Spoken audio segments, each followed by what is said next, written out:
مولاي صل وسلم دائما أبدا على حبيبك خير الخلق كلهم.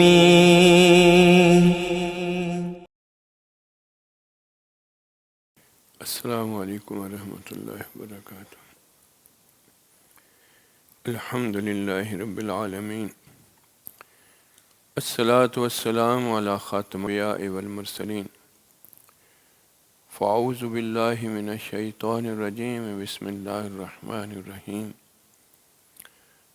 لعلکم تتقون.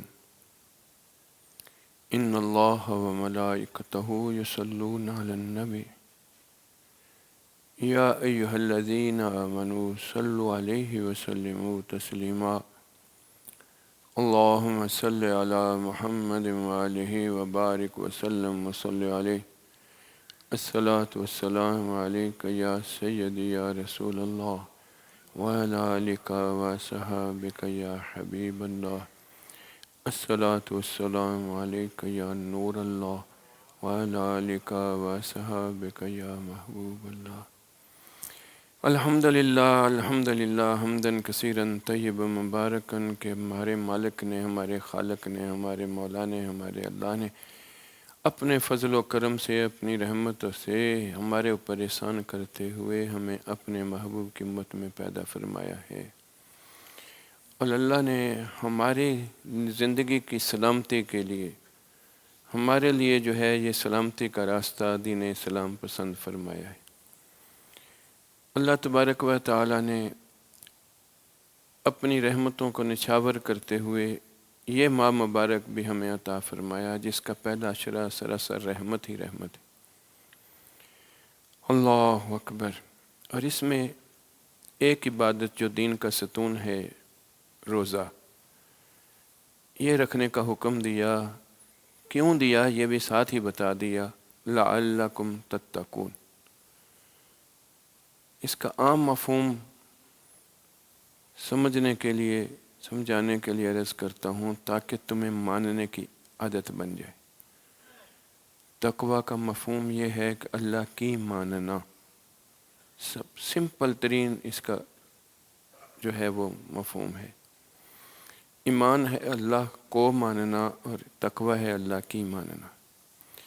اللہ تبارک و تعالی نے جو حکم دیے ہیں ماننے کے لیے، اس میں سراسر بھلائی ہے بندے کی، مکمل بھلائی. دین پورے کا پورا بھلائی ہے. قال رسول اللہ صلی اللہ علیہ وسلم الدین نصیحہ و کما قال. لیکن انسان کے لیے جبلت اس کی جو ہے وہ اس کو اپنی بھلائی جاننے کے باوجود اپنی بھلائی لگتی نہیں ہے، محسوس میں نہیں آتی، احساس میں نہیں داخل ہوتی کہ اس کے عمل کا حصہ بن جائے. اس لیے ترقی یافتہ ترین دور کے اندر میں بھی ہم مختلف رشتوں ناتوں کے تقدس کو دیکھتے ہوئے ان رشتے ناتوں کی اہمیت جو کھوئی گئی ہے اس کو بیان کرنے کے لیے ہم سال ہر سال میں مختلف اوقات کو جو ہے ہم منسوب کرتے ہیں. یہ والدین کا دن ہے، یہ عورتوں کے خواتین کا دن ہے، یہ بیٹیوں کا دن ہے، یہ فلانے کا دن. کیوں؟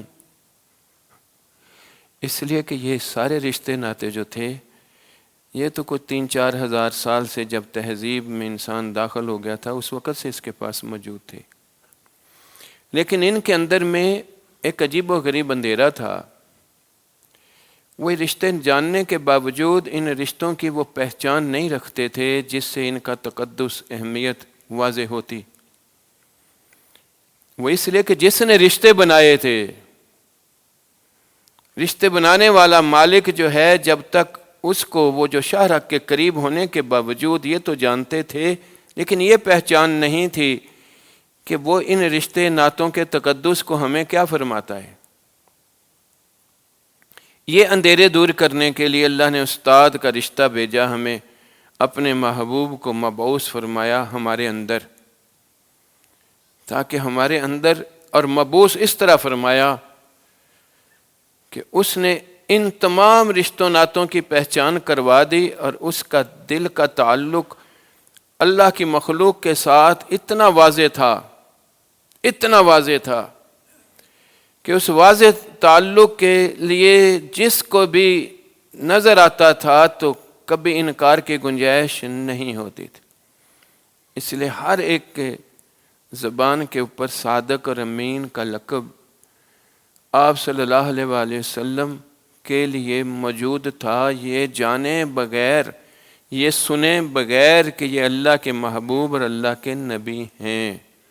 یعنی وہ 40 سالہ زندگی جو آپ کی تھی اسی میں یہ چیزیں واضح تھیں۔ یہ میرا بات کرنے کا آج مقصد یہ ہے کہ پچھلے دنوں میں کل یا پرسوں یہ جی خواتین کے دن کی بات آ رہی تھی، تو اس سے 1-2 دن پہلے ہم سیدہ کائنات کا دن آیا تھا تو اس کی بات کر رہے تھے۔ تو مجھے خیال آیا کہ یہ جو آج ہم ان تقدس کی عورت کے حقوق کی اور اس رشتے ناتوں کی ہم بات کرتے ہیں، تو عورت ماں بھی ہوتی ہے، بیٹی بھی ہوتی ہے، بیوی بھی ہوتی ہے، ٹھیک ہے نا؟ اور اس کے یہ سارے رشتے ہیں، یہ جانتے تو ہم سارے ہی ہیں، لیکن یہ رشتے کھوئے ہوئے تھے جن کی بحالی کے لیے اللہ نے اپنے محبوب کو ہمیں دیا تھا۔ وہ پیدا کرنے والا رب جس کے سامنے ہماری روحیں موجود تھیں، اور الستو بربکم کے جواب میں بلا کہہ کر انہوں نے تسلیم کیا تھا، وہی رشتہ اس سے گم ہوا تھا۔ ان کو جوڑنے کے لیے میرے آپ کے نبی کو اللہ تبارک و تعالیٰ نے مبعوث کیا۔ اسی طرح یہ ماہ مبارک کے اندر میں بھی اللہ نے کہا لعلکم تتقون، مروجہ عبادتیں صرف اس کھوئے ہوئی اساس کو بحال کرنے کے لیے ذریعہ ہیں، اور وہی ہمارے لیے بڑا بوجھ لگتی ہیں۔ اللہ اکبر، وہی ماں جس کو نیلام کیا جاتا تھا، اللہ کے رسول صلی اللہ علیہ وسلم نے اس کے قدموں میں جنت کی پیشن گوئی دے کر اس کی تقدیس لوگوں کے دلوں میں واضح کر دی۔ یہ آپ مبارک کی ذات کی صحبت مبارکہ سے صرف یہ قال کے ساتھ معلومات کی حد تک علم نہیں رہا تھا، بلکہ حال کے ساتھ ان کے قلوب و اذہان کا حصہ بن چکا تھا، ان کے اندر سے رغبت اور چاہت ان رشتوں کی بن چکی تھی۔ اس لیے ان کو جس کو نیلام کرتے تھے اس کے قدم چومنے آر نہیں لگے۔ جن بیٹیوں کے گلے گھونٹتے تھے ان کو اپنی حیا اور غیرت تصور کرتے ہوئے وہ ان کے گلے گھونٹ دیتے تھے، پھر ان کو حیا کا مفہوم آیا، غیرت کا مفہوم آیا، تو ان کو اللہ کی رحمت ماننا شروع ہو گئے۔ اللہ، تو مجھے یاد آیا کہ اس ماہ مبارک میں اللہ تعالیٰ نے ہمارے لیے 3 بہت بڑی ہستیاں جو ہیں خواتین میں جو ہیں ان کے ایام رکھیں۔ سیدتنا ہماری امی امہات المومنین میں خدیجہ رضی اللہ تعالیٰ عنہ، اماں صدیقہ رضی اللہ تعالیٰ عنہ، اور سیدہ کائنات رسول اللہ صلی اللہ علیہ وسلم کی نور نظر آپ کی بیٹی مبارکہ، ہم سب کی ماؤں میں شامل سیدہ فاطمہ رضی اللہ تعالیٰ عنہ۔ اب ہم جو خواتین کے لیے بات کرتے ہیں تو 3 رشتے تو ہمارے سامنے آ گئے۔ ہمارے لیے ماں کا رشتہ، رسول اللہ صلی اللہ علیہ وسلم کے لیے بیٹی کا رشتہ، اور بیوی کا رشتہ۔ ہم اگر غور کر لیں، ان رشتوں کے اوپر دیکھ لیں تو ہمیں ایسے آئیڈیل نظر آتے ہیں کہ ہمیں اپنے بچیوں کے لیے، اپنی بیویوں کے لیے، اپنی ماؤں کے لیے کسی اور سلوک کی گنجائش نہیں رہ جاتی۔ لیکن ہم ڈھونڈ کے حقوق کی بات نکالیں گے، یہ حق ہے، ایسے ہونا چاہیے۔ تو اللہ کے رسول صلی اللہ علیہ وسلم نے تو ان رشتوں کو کر کے دکھا دیا کہ کوئی مثال ہے تو سامنے لے آؤ۔ اللہ اکبر، اللہ اکبر۔ اور یہ جتنی بھی چیز تھی، یہ اللہ کی فضل، کرم، رحمت اور احکام جو تھے اللہ کے دین کے، یہ ان کی وجہ سے تھیں، اور ان احکام میں ہماری بھلائی تھی، ہمارے اپنے رشتوں کی بھلائی تھی، ہمارے اپنے آپ کی بھلائی تھی، لیکن اس بھلائی کو محسوسات کے اندر میں ڈالنے کے لیے اللہ نے اپنے محبوب کے رشتے کو بھیج کر ہمارے لیے احسان کرتے ہوئے استعمال فرمایا۔ اس رشتے سے تعلق بننے کی بات رہی ہے، جس کا تعلق مضبوط ہوا ہے اس رشتے سے، اسی نسبت نے ان رشتوں کی آگہی بھی دے دی، اور اس سے بڑھ کر جس مالک نے بنائے ہیں رشتے اس کی بھی آگہی کی شعور دے دیا۔ اللہ وہ رازق ہے جی، وہ مالک ہے، لیکن کبھی دل کے اندر میں یہ تصور نہیں بنتا کہ میرے بنانے والے نے میرے لیے رزق رکھا ہے۔ اس کے لیے تو اس دنیا کے اندر میں اس کی بنی ہوئی چیزوں کے پیچھے باغ دوڑ ہے۔ وہ مالک کائنات کی طاقت اور اس کی ساری صفتیں جو ہیں وہ صرف الفاظ تک ہیں، اس کے مفہوم تک نہیں۔ وہ سمیع اور بصیر ہے، میرے دل کا حال جانتا ہے، لیکن اسی کی موجودگی میں ہی میرا دل لپکتا ہے اسی کی نافرمانی کرنے کو، تو سب سے پہلے یہ بھولا ہوا ہوتا ہے کہ وہ مجھے دیکھ رہا ہے اور وہ مجھے جان رہا ہے، اور اپنے جیسے بندوں کی تلاش ہوتی ہے، کہیں مجھے دیکھا تو نہیں کسی نے۔ اللہ اکبر! یہ عقل والا انسان، تہذیب والا انسان، دنیا کے اندر میں بہت زیادہ ترقی یافتہ انسان کی یہ حیثیت ہے۔ اس لیے ان رشتوں ناتوں کی بات میں ہی دیکھیں تو بہت زیادہ ان کو انہی کے اوپر آتا ہے، یہ کیسے ہو گیا؟ اس لیے کہ تو نے وہ پہچان کا نور ہی نہیں لیا جس کو نور بنا کے رب نے تیرے میرے لیے احسان کیا تھا۔ اور وہ بندے جو تھے جنہوں نے اس نسبت مبارکہ کو حاصل کیا تھا، ان کے قلوب اس روشنی سے ایسے منور ہوئے تھے کہ ان رشتوں کا تقدس بھی ان کے لیے پورا ہو گیا تھا، اور اپنے مالک کا تقدس بھی ان کے لیے پورا ہو گیا تھا۔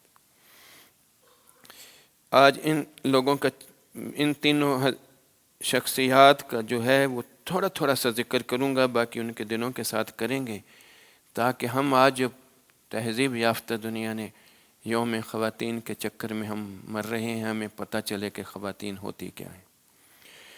تو سب سے پہلے سیدتنا خدیجہ رضی اللہ تعالیٰ عنہ کی بات عرض کرتا ہوں۔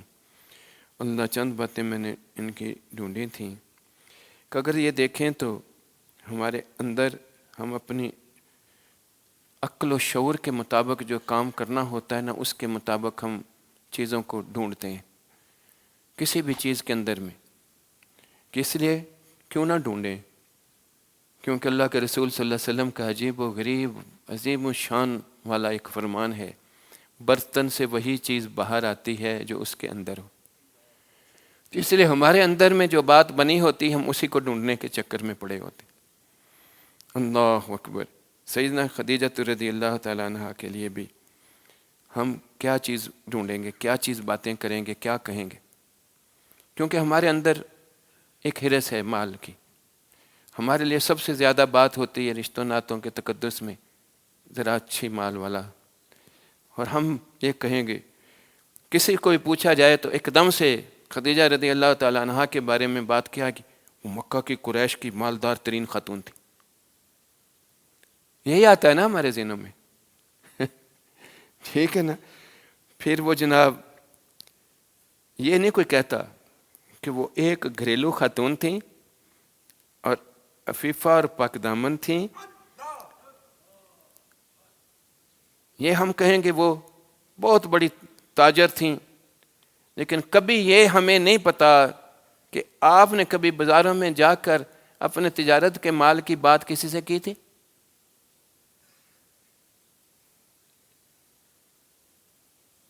ٹھیک ہے نا؟ اللہ تبارک و تعالیٰ نے ان کو بنایا ہی ایسے تھا، مال دیا تھا، آپ کے ساری کی ساری خوبیاں آپ کے اندر موجود تھیں۔ بڑوں بڑوں کے اندر تمنا تھی کہ ان کے ساتھ کوئی ہمارا معاملہ بن جائے، لیکن آپ کی عفت و عظمت اس طرح تھی کہ آپ نے کبھی کسی طرف ملان نہیں تھا۔ اس مال کو مزاربت کے ساتھ لوگوں کو دیتی تھیں، وہ لے جا کر یہ ساری چیز کرتے تھے، واپس آتے تھے، اور ان کے ساتھ ان کے پاس وہ ساری چیزیں جس طرح تھیں ان کو اس طرح کرتی تھیں۔ انہوں نے جب یہ دیکھا کہ رسول اللہ صلی اللہ علیہ وسلم جو ہیں وہ کس طرح کے ہیں. اللہ اکبر. تو انہوں نے جو تاریخ میں الفاظ آتے ہیں وہ سننے والے ہیں.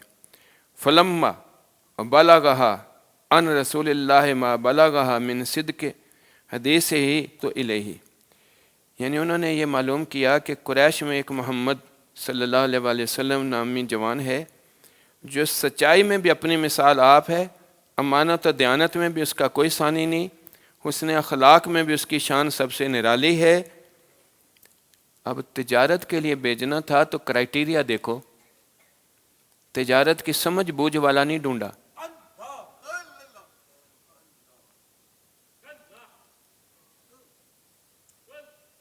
ٹھیک ہے نا، یہ عظمت تو یہیں سے پتہ چلتی ہے نا. کیا ڈھونڈا ہے؟ جو کھرا ہو، جو سچا ہو، ٹھیک ہے نا، جو اخلاق میں بھی اعلیٰ ہو. اللہ اکبر. اور جس کے اندر میں امانت اور دیانت اس طرح ہو. تو پھر آپ کو انہوں نے بھیجا پیغام کہ میرا سامان لے کر جائیں. ساتھ اپنا غلام میسرہ تھا جو ساتھ کیا تھا. اس نے واپسی کے بارے میں بتایا کیونکہ وہاں ایک عجیب و غریب واقعہ پیدا ہوا تھا. 25 سال کے قریب آپ کی عمر تھی. تو کسی جگہ پہ گئے تھے تو وہاں پر ایک درخت کے نیچے رسول اللہ صلی اللہ علیہ وسلم تشریف فرما ہو گئے. تو ادھر ایک راہب تھا، اس نے دیکھا تو وہ ایک دم تڑپ پڑا، یہ کون بیٹھا ہے درخت کے نیچے؟ ان کو بتایا کہ یہ نبی پاک صلی اللہ علیہ وسلم کا نامی بتایا گیا کہ یہ اس طرح ہیں، قریش کے ہیں اور ان کا سامان لے کر ادھر تجارت کے لیے اس طرح آئے ہیں شام میں. اس نے کہا اس درخت کے نیچے تو آج تک صرف نبی ہی بیٹھا ہے، یہ کیسے ادھر بیٹھ گئے ہیں؟ اتنی دیر میں رسول اللہ صلی اللہ علیہ وسلم بھی وہاں سے تشریف لے گئے. وہ میسرہ نے یہ بات سنی، نے کہا اچھا یہ عجیب و غریب بات ہے. جب وہاں پہنچے تو اس نے واپس جا کر جو باتیں کیں وہ دیکھیں. تاریخ بتاتی ہے وَقَانَتْ خَدِیجَةُ يَوْمَئِذٍ أَوْسَطَ نِسَاءِ قُرَيْشٍ نِسْبًا وَأَعْظَمَهُمْ شَرَفًا وَأَكْثَرُهُمْ مَالًا. یہ ان کے بارے میں بتایا گیا کہ یہ ان کا نسب بھی عالی تھا اور یہ عظیم خاتون تھیں، مال بھی ان کے پاس تھا. انہوں نے پھر اس کے بارے میں اور لکھا کہ کل قومہا کان حریصاً علی ذالک منہا لو یقدر علیہ. قوم کے بڑے بڑے لوگ ان کے ساتھ چاہت رکھتے تھے کہ کسی طرح ان سے ہمارا نکاح ہو یا کسی بات ہو، لیکن ان کو کسی چیز کی پرواہ نہیں تھی. انہوں نے جب میسرہ نے آ کے بتایا تو آپ نے کس طرح خود پیغام نکاح بھیجا ہے، اس کے اندر کتنی حیا، غیرت اور کتنی اچھائی کی باتیں ہیں. ذرا یہ تاریخ کے الفاظ سنیں. انی قدر غبت فیک لقرابتک وستاتک فی قومک و امانتک و حسن خلقک و صدق حدیثک. یعنی میری آپ کی طرف توجہ اس لیے ہوئی کہ میری آپ کے ساتھ رشتہ داری ہے، قریش کے خاندان میں ان کے آگے یہ ساری چیزیں. آپ کو پوری قوم میں عزت اور شرافت حاصل ہے. نیز آپ کی دیانتداری، حسن اخلاق، سچائی میں بھی آپ کی شان سب سے بلند ہے. اس لیے میں خواہاں ہوں کہ میرا تعلق آپ سے ہو جائے. واہ، رسول اللہ صلی اللہ علیہ وسلم کی اب بات سنیں. اب نبی پاک صلی اللہ علیہ وسلم ایک نوجوان ہیں، ان کو یہ پیغام آتا ہے اور اس لیول کا پیغام آتا ہے. حضور صلی اللہ علیہ وسلم کی فطری حیا دیکھیں. آپ نے خود جواب نہیں دیا، مرد ہو کر. آج نیکی کے اندر میں لپٹی برائی اس طرح ہے، یہ سالکین کے لیے، یہ نوجوان جو بیٹھے ہیں یونیورسٹیز والے، ان کے لیے بات کر رہا ہوں.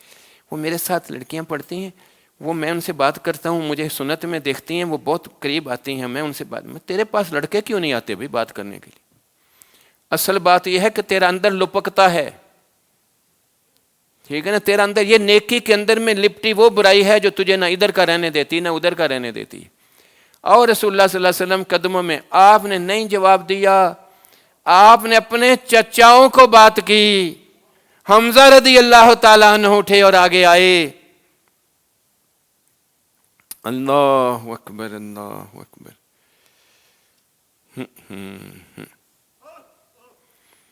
تو ان کی طرف سے یہ پیغام میں آپ نے اپنے ام محترم کو کہا، میر حمزہ رضی اللہ تعالیٰ عنہ، وہ ان کے والد کے صاحب خویلد کے پاس تشریف لے گئے اور نکاح کی بات چیت شروع کی۔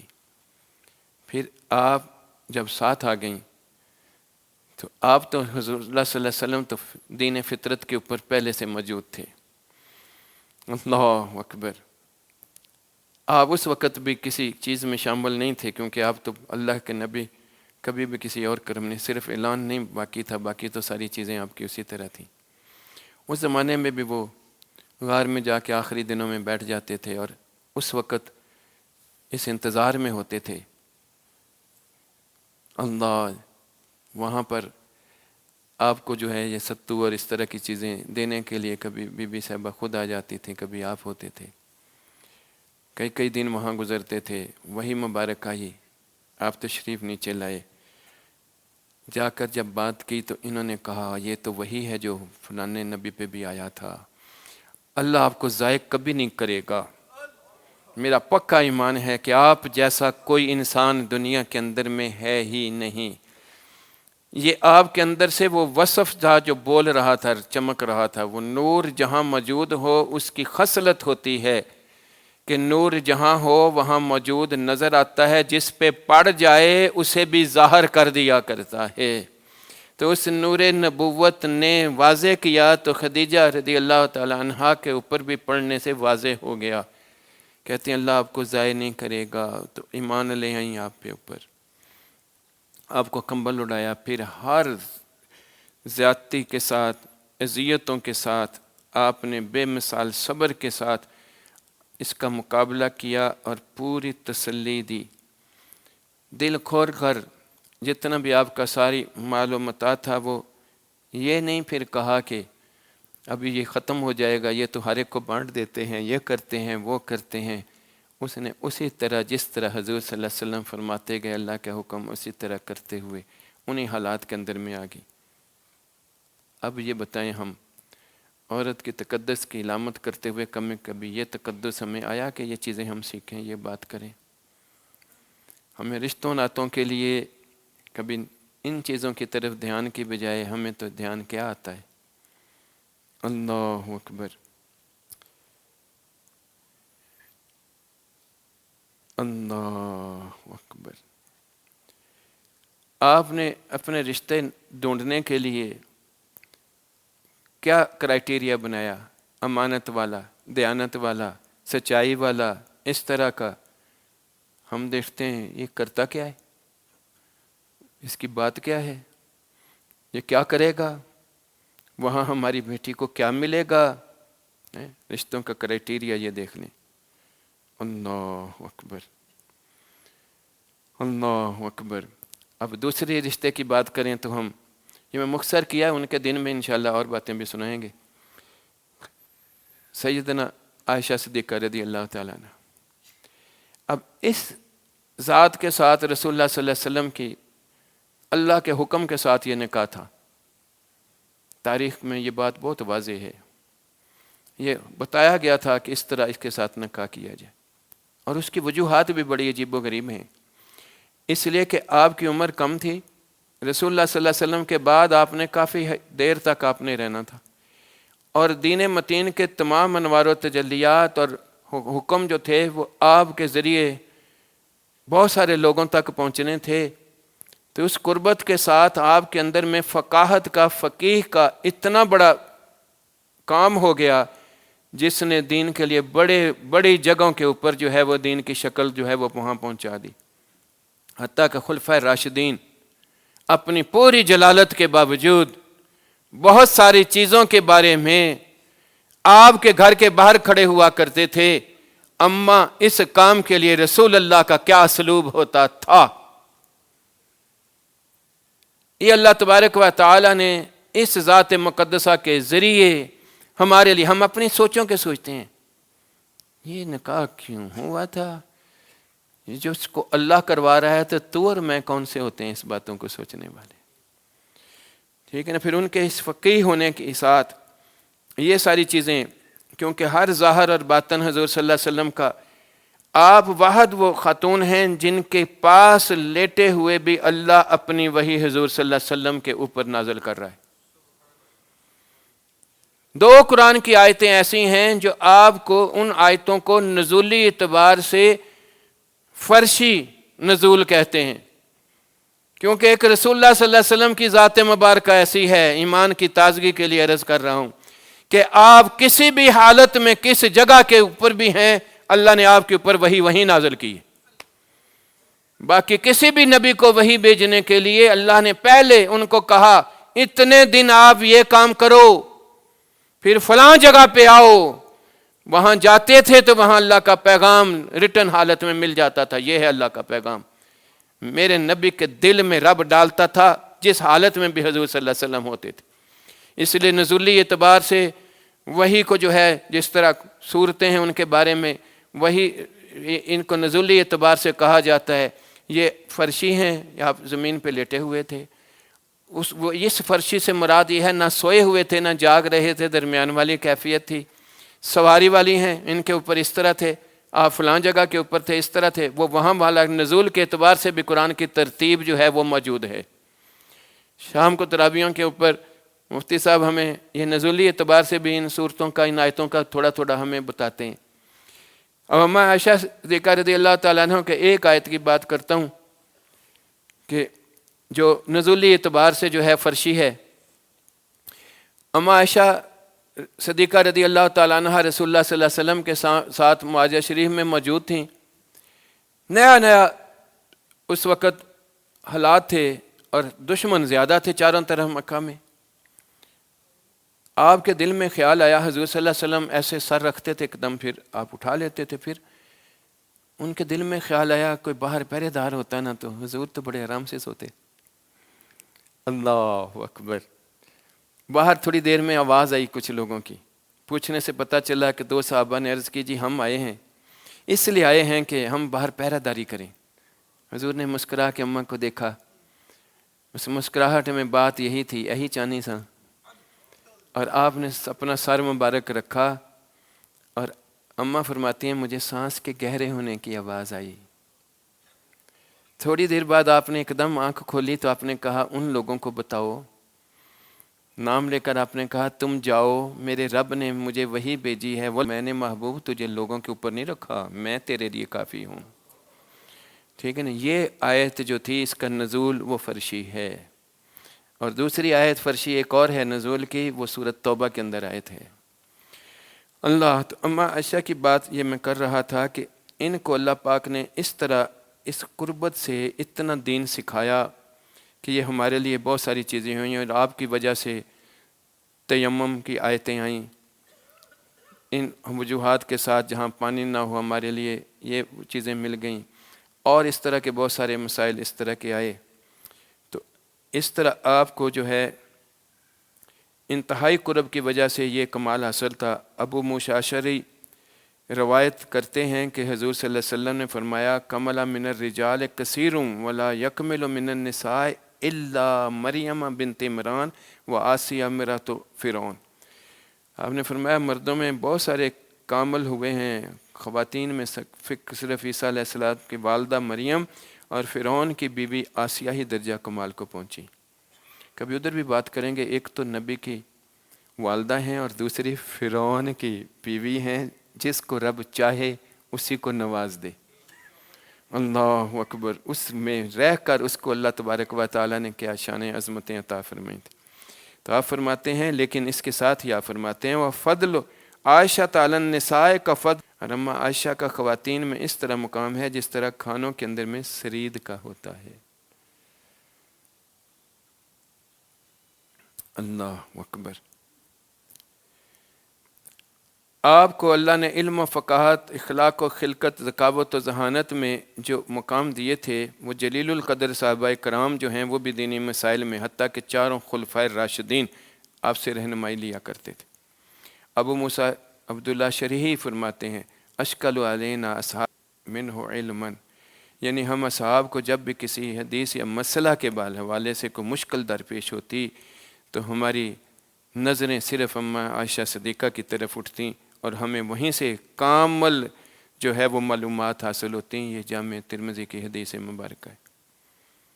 اللہ اکبر۔ حضرت مسروق فرماتے ہیں رأیت مشیخۃ من اصحاب رسول اللہ الاکابر یسالون عن الفرائض، میں نے اپنی آنکھوں سے منظر دیکھا کہ جلیل القدر عمر رسیدہ صحابہ کرام فرائض کے بارے میں سیدتنا عائشہ صدیقہ رضی اللہ تعالیٰ عنہا سے پوچھا کرتے تھے۔ اب ہم اپنے آپ پہ غور کریں، ہم اپنی بچیوں کو کیا سکھاتے ہیں؟ ہماری بچیوں کو فرائض کے علوم کتنے آتے ہیں؟ ہمیں خود جو ہمارے لیے فرض ہے صرف فرائض کے علوم، وہ ہمارے لیے کتنے ہمارے لیے آتے ہیں؟ ہمارے لیے ایک مثال ہے صرف، اللہ ایک لفظ قرآن میں کہتا ہے فاتبعونی، تو حضور کے ڈیزائن میں ہو جائے یحببکم اللہ، مجھے پیارا لگے گا۔ ہم میں سے ہم خود اپنے آپ سے پوچھیں، ہمارے پاس بڑی بڑی ڈگریاں موجود ہیں، لیکن ہمارا اپنا کوئی رشتہ دار فوت ہو جائے، ہمیں اس کے لیے 4 تکبیر جنازہ جو ہے یہ بھی پڑھنا آتا ہے؟ ہم میں سے کئی ایسے لوگ ہیں، وہ پی ایچ ڈی بھی ہوں گے، وہ ایم فل بھی ہوں گے، ماسٹرز بھی ہوں گے، انجینئرز بھی ہوں گے، ڈاکٹرز بھی ہوں گے، لیکن بہت سارے ایسے ہوں گے جن کو یہ جنازہ، اپنی ماں مر جائے تو اس کے پیچھے جنازہ میں کیا پڑھنا ہے وہ اس سے فارغ ہوگا۔ اپنا باپ فوت ہو جائے، بھائی فوت ہو جائے، کس کس کو ہمیں جو ہے سنت کے مطابق اسے غسل دینا آتا ہے؟ پھر ڈھونڈیں گے ہم مولانا لب جائے، تو مولانا ویسے ہمیں ایک کمین کی طرح نظر آئے گا۔ تجھے اور مجھے نکاح کے کتنے فرائض معلوم ہیں، کفن دینا بھی ہمیں نہیں آئے گا اپنے، یہ فرائض دین میں سے ہے، ہماری ضروریات دین کی بات ہے۔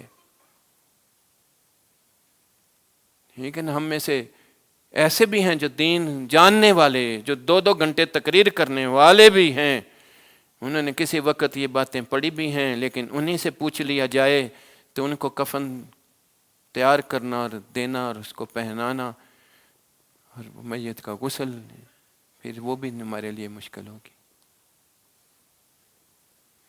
اللہ، یہ روزمرہ کے ہمارے استعمال کی چیزیں ہیں، لیکن یہ ہمارا لگاؤ کدھر ہے؟ ہمارا لگاؤ کدھر ہے؟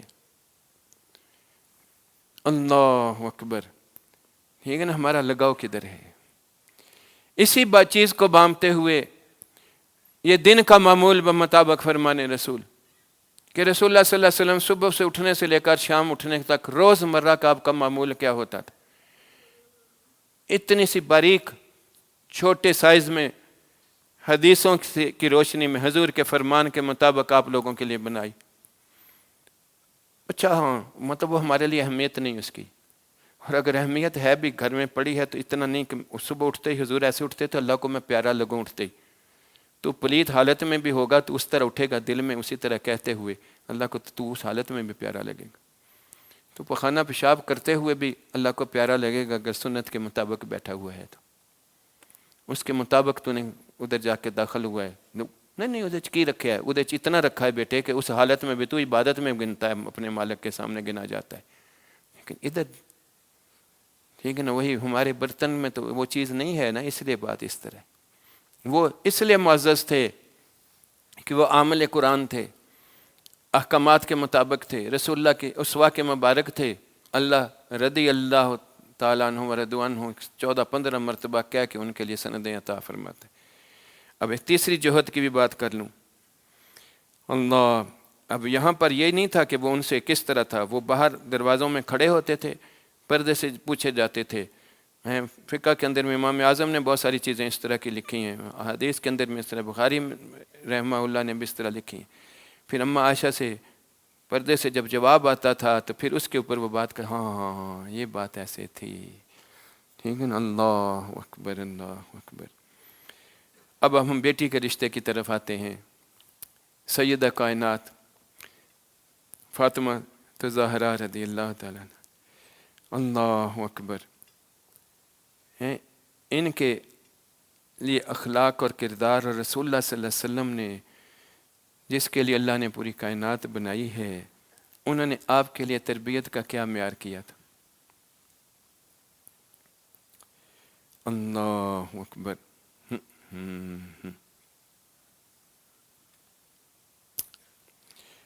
علی کرم اللہ وجہ الکریم علیہ، یعنی سب سے زیادہ نبی پاک صلی اللہ علیہ وسلم کو پیار اپنی بیٹی کے ساتھ تھا، ٹھیک ہے نا۔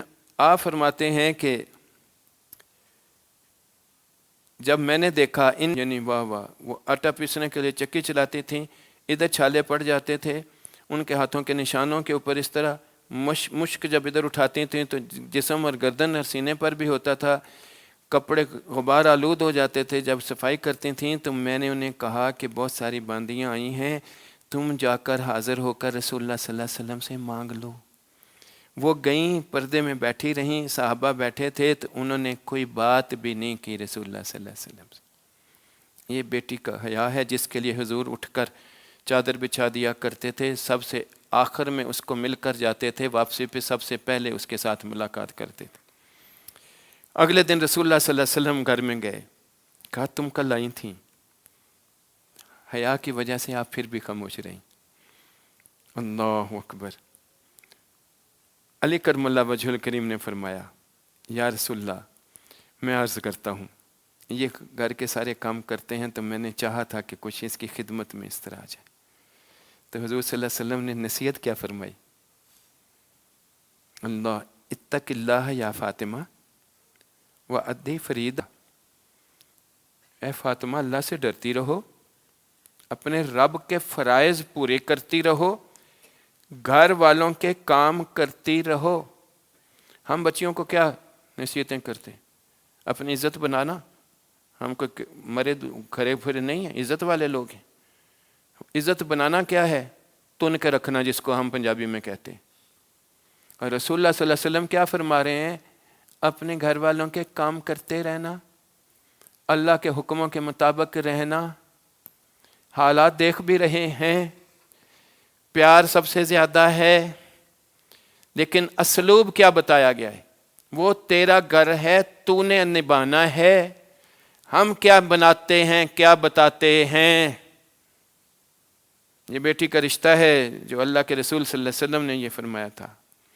یہ ایسے حسین جملے ہیں جو کبھی ہم نے سسرال میں بیٹھتے ہوئے شوہر کی خدمت اور گھر کے محنت سلیقہ اور اپنا گھر سمجھتے ہوئے بات کی ہو تو کبھی کوئی شکایت، کبھی گھر کوئی تکلیف، کوئی محسوس، کوئی خیریت کا احساس ہو۔